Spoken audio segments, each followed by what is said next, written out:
Hello, my name is Deb Coviello, and I have the good fortune of being part of the USWCA 75th celebration. The anniversary is clearly a milestone, and I have the pleasure of interviewing Margie Knitter, who is a longtime volunteer giver supporter of the USWCA. I simply want to welcome you to the conversation. I can't wait to share this with our listeners.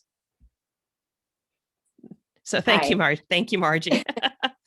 So I would love to know more about you. So I am only a curler for about 11 years. I love the USWCA and I'm grateful for being a representative, but I see such a deep history, so many amazing women and leaders that give back to the organization. But for the people that don't know you, Margie, can you share a little bit about yourself, when you got into curling, what got you into curling, and anything you want to tell us, because we want to know more about you and your history in the curling in the USWCA circuit. Thank you. Okay, well, I started in the fall of 1984, and it was some coworkers that convinced me and my then husband that we wanted to do this. And I just started a new career, so I wasn't too excited about a sport that I knew nothing about, but I went along anyway. And he was very into it. And so I went along to be a good wife, if you will. But so that's when I started. And as I said, not too enthusiastically.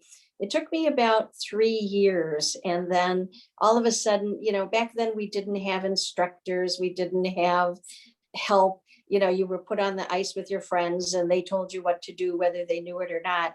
And so I never was any good. And then after about 3 years, it finally started to fall in place. And then I started to enjoy it.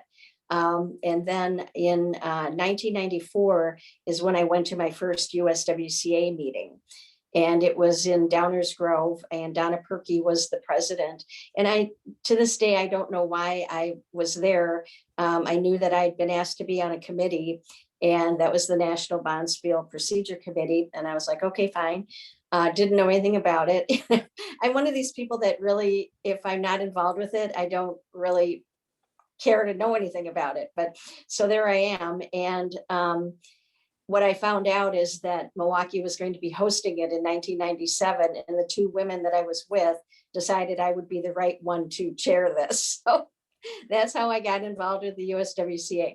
But I will say this, from my very first meeting, the very first night, the president's meeting, dinner at Donna's house, I was so impressed with the women. I just thought, they're so diversified. They have so much knowledge. I just thought, I want to be part of this group. I was very excited about it. And as the meeting went on, I just became more and more convinced that this is something that I wanted to be involved with. I share the same sentiment, Margie. I too said, I'll be the club rep. I'll go to the USWCA, and not knowing what does a rep actually do, as well as here, be on the communications meeting. I said, that sounds interesting. And then just seeing it unfold in front of you. And one of the things I even wrote in an article was, yes, it's for the love of the sport. It's the community of supportive women, for women in curling as well as youth curling, but it's also run really well. There are some amazing leaders who know how to run meetings to achieve the objectives.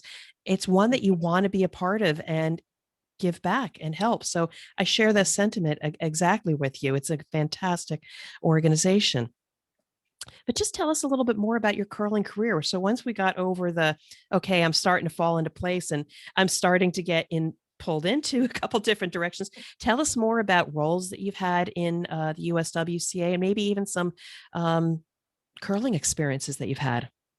Well, I have, going back over 37 years, almost 37 years, I have a great many experiences with the because of the USWCA.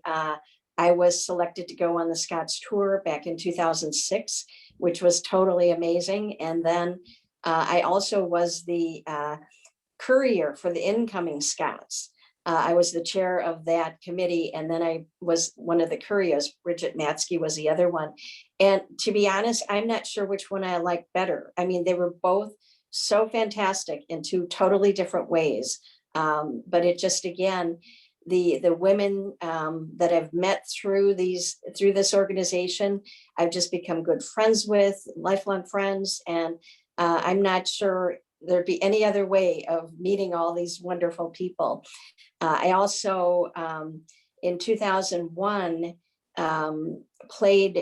was in the Olympic playdowns with 3 other women, which again was for me going back to my early years where I just thought I can't do this, to now being in the playdowns for the Olympics was, I mean, for me, it was just amazing. And we went in ranked number 17th, I think, come out to be ranked number 6, I believe. We didn't make the trials, but that we had that much success. We played 8 games, and over the 4 days, it was totally exhausting, but we did very well. We beat teams we shouldn't have beat, and it was just an exhilarating experience. I appreciate you sharing those stories. And then for people that are going to actually look at this again, we sometimes say, I don't know anything about this sport. I'm not very good to. I remember I was only a second-year curler playing in a Bonspiel against a team that between all of the people on the team had about 70 or 80 years experience. But one end where we got 6 points in an end, I remember holding the broom for my husband, who was the skip and I was the vice. He popped out their stone. We got 6 points in the end and we beat them. And so you Yes. never know. Anybody can be an athlete. Anybody can realize great successes. You just never know. You just have to try. So positions in the USWCA, tell us more about, okay, you came in, you were involved in the National Bonspiel. What other roles have you had and what did you enjoy about them? Well, then, so I did that for 3 or 4 years, and then I became the chair of that. And it's an amazing Bonspiel, and it's very well organized by both our side and the host club side. And we have a lot of procedures in place to make it as simple as possible for the host clubs. And then I did that for 3 years, and then I was voted as second vice president, and then first vice president, and then president, and that was in 2004 and 5. And then after that, well, then you have past president, and then I started on the chairing the incoming Scots tour. So I really didn't have a lot of breaks. So I think after 2011, after the Scots came, I actually took a couple of year break, which I was still on committees, but I wasn't running anything. And then in 2000, and I think it was either 13 or I think it was 2013, Shelley Dropkin asked me if I would chair that. They were reorganizing the USWCA and asked me if I would chair the financial arm of it to see what we could do to bring that up to date. And so I worked on that for a few years, and so I've never not been involved. And then after that was over, I'm still on like 4 or 5 committees, but it's nice at this where I'm at now because I can give history, tradition, and without really having to do any work. So that's been fun for me to just sit back and share what I know, and hopefully it helps the chairs.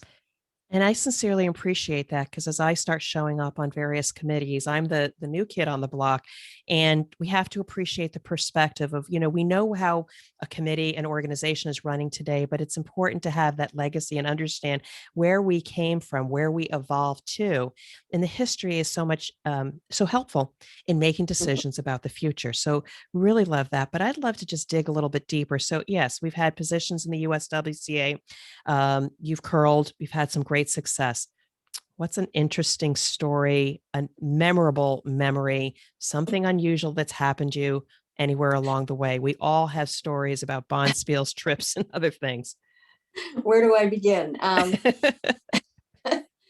I think one of, now this is just a silly thing, but something that happened, and we were talking about this the other day, back in 2001, we were all slated to go to Annapolis for the fall meetings. And the day before I was to leave was 9/11. So that derailed all of it, not to mention our country and everything else. And so we didn't have the fall meeting at that time. And then President Judy Melzer thought that maybe having it in coordination with the senior Bonspiel up in Eveleth, Minnesota. And so could people come up there in November or December, whenever it was, I think November. But anyway, so none of us were old enough to be curling in that Bonspiel, but we said, sure, a bunch of us said, sure, we can do that. And a lot of us, we were then after that called seniors in waiting. But anyway, think about it. You have 10 women curlers that can't curl in Eveleth, Minnesota. That is, why don't we just stick a match to that and, watch it flare up. We had so much fun. We just partied till we dropped. And that's where the Bulldog Club originated. And that went on for a number of years. And with that, again, this is a party. You had to drink 3 of these Bulldogs, which was the drink of the Bulldogs up in Minnesota. It was a college drink. And so that went on for probably 7, 8, 9 years, where we just kept adding members to the club, and you had to have what we called a 3-dog night. And, I think that was probably, because it went on for so many years, the most fun. And I was named, I was Madam Big Chief forever of that. So, and then one year at one of the Bonspiels, it just, it evolved from that. We had mascots, we had just everything. But for something to go on that just started as a joke for that length of time, I think is really pretty amazing. So. I mean, I thank you for sharing that, because those are the things that are part of the culture, and capturing this helps it to live on. That we build these amazing relationships out of sometimes circumstances, sometimes just being Mhm, thrown together, and then mhm, building memories and mhm. camaraderie and relationships and legacy. So amazing, amazing. So this has been a great interview, but I wanted to maybe start bringing it to a close a little bit. You're part of the past, you're part of the present, but I also want to know some of your thoughts for the future. Are there any thoughts that for people who will be watching this in the future about your thoughts for the future of the USWCA or curlers that will get engaged with this? This was something, even the year that I was president, that I, forgot about.